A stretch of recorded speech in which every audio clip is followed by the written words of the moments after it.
ও মৌলা মৌলা মৌলা মৌলা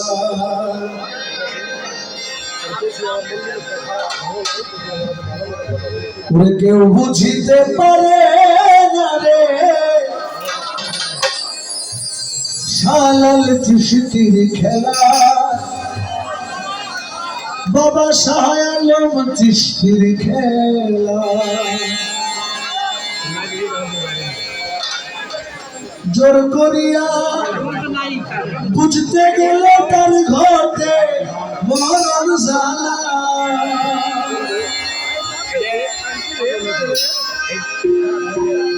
জোর করিয়া বুঝতে গেলে তার ঘটে মরণ জ্বালা কেউ বুঝিতে পারে না রে কামেল পীরের খেলা এইসব চিশতিয়া দরবার কাদরিয়া দরবার বা যারা আল্লাহর সব জাতির সাথে মিশে যায়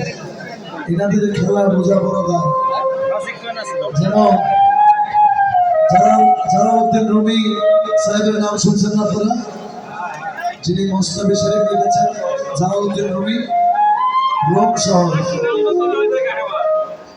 ওনার পীর সাহেব ছিলেন শামস তাবরেজ রহমাতুল্লাহ আলাইহি জালালউদ্দিন রুমি সাহেব জীবনে এক ওয়াক্ত নামাজও কাজা করে নাই ওনার হোল লাইফে এক ওয়াক্ত নামাজও কাজা করে নাই কিন্তু উনি যেদিন শামস তাবরেজের দেখা পেয়েছিলেন অনেক ঘটনাক্রমে যখন তিনি শামস তাবরেজের ভক্ত হলেন একদিন ঘটনাক্রমে মৌলানা জালালউদ্দিন রুমি ওনার পীর সাহেব শামস তাবরেজ রহমাতুল্লাহ আলাইহিকে বলতে লাগলেন যে মুর্শিদ আমি একবার হলেও আল্লাহ রাসূলকে দেখতে চাই ওনাকে তো কখনো দেখলাম না একবার হলেও দেখতে চাই তখন শামস তাবরেজ রহমাতুল্লাহ আলাইহি বললেন যে আজকে রাতে এশারের নামাজ না পড়ে ঘুমাবেন এশারের নামাজ না পড়ে ঘুমাবা তখন জালালউদ্দিন রুমি চিন্তা করলেন যে দুনিয়ার সব পীর সাহেব নামাজ পড়তে আমি কেমন পীর দরকার একটা ছাড়তে এশারের ওয়াক্ত হয়ে গেল ওনার জীবনে এক ওয়াক্ত নামাজ কাজা নাই আজান যখন হয়ে যায় উনি একটু চিন্তায় পড়ে গেলেন যে আমি কেমনে নামাজটা ছাড়ি কষ্ট করে সুন্দরটা ছাড়ছে ফরজটা ছাড়তে পারে নাই পড়ে ফেলছে নামাজটা পড়ে যখন উনি ঘুমালেন সুন্নতটার জন্য রসুলের জন্য আর ফরজ হলো আল্লাহ নামাজটা না করে যখন ঘুমাইলেন স্বপ্নে রাসূল সাল্লাল্লাহু আলাইহি ওয়াসাল্লাম এসে বলে